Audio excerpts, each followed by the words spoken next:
Every circuit breaker on the grid is built for one number, the largest current it may ever have to stop. That current appears in the worst moment, a short circuit, when a line is suddenly shorted to ground. We call it the fault current. But how large can it get? For a single generator, it is easy to find. But a real grid is thousands of buses, all tied together.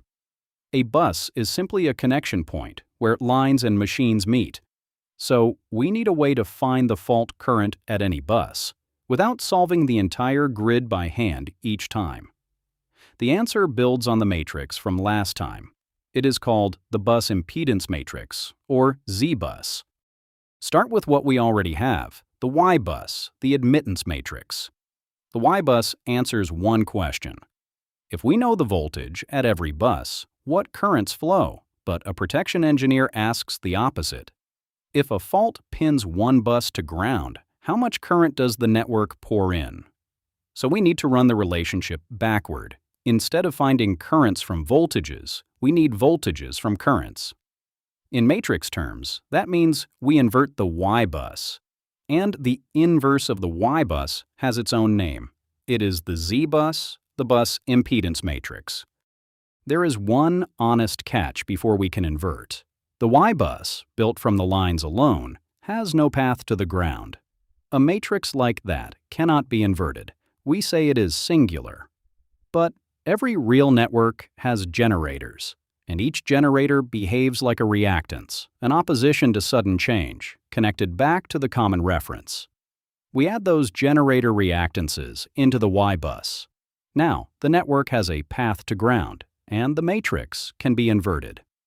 For a large grid, a computer does the inversion, and out comes the Z-bus. Now, the reward, and it is a beautiful one. Look along the diagonal of the Z-bus. Each entry on the diagonal belongs to one bus, and each one is, all by itself, the Thévenin impedance seen from that bus.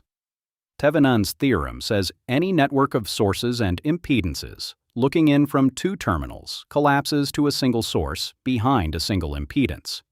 Normally, finding that one impedance is the hard part. But the Z-bus has already done it, for every bus at once. Thousands of generators, lines, and transformers folded into one number per bus. Read that number, and the whole network's strength stands revealed.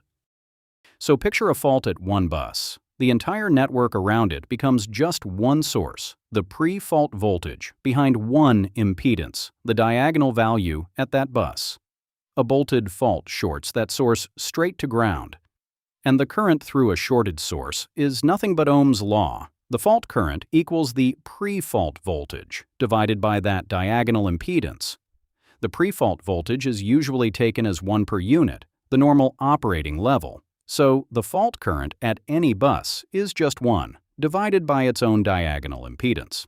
One division for any bus on the grid. Let's put real numbers on it. Take a small 3-bus system. 2 generators feed the network, each behind a reactance of 0.2 per unit. 2 lines carry the power to bus 3, each also 0.2 per unit. From bus 3, there are 2 paths back to a source. Each path is a generator and a line in series, 0.4 per unit. 2 equal paths, side by side, combine in parallel to give half, 0.2 per unit. So the Thévenin impedance at bus 3 is 0.2. Now, here is a good place to pause. The pre-fault voltage is 1 per unit, and the impedance is 0.2. See if you can find the fault current. Take a moment, then we will check it together. Here is the answer. 1 divided by 0.2 is 5. So the fault current is 5 per unit. On a 100 megavolt ampere base, that is 500 megavolt amperes of short-circuit power. That is the exact number the breaker at bus 3 must be built to interrupt. The Z-bus holds one more gift in its off-diagonal numbers. An off-diagonal entry links 2 different buses. It tells us how a fault at one bus drags down the voltage at another.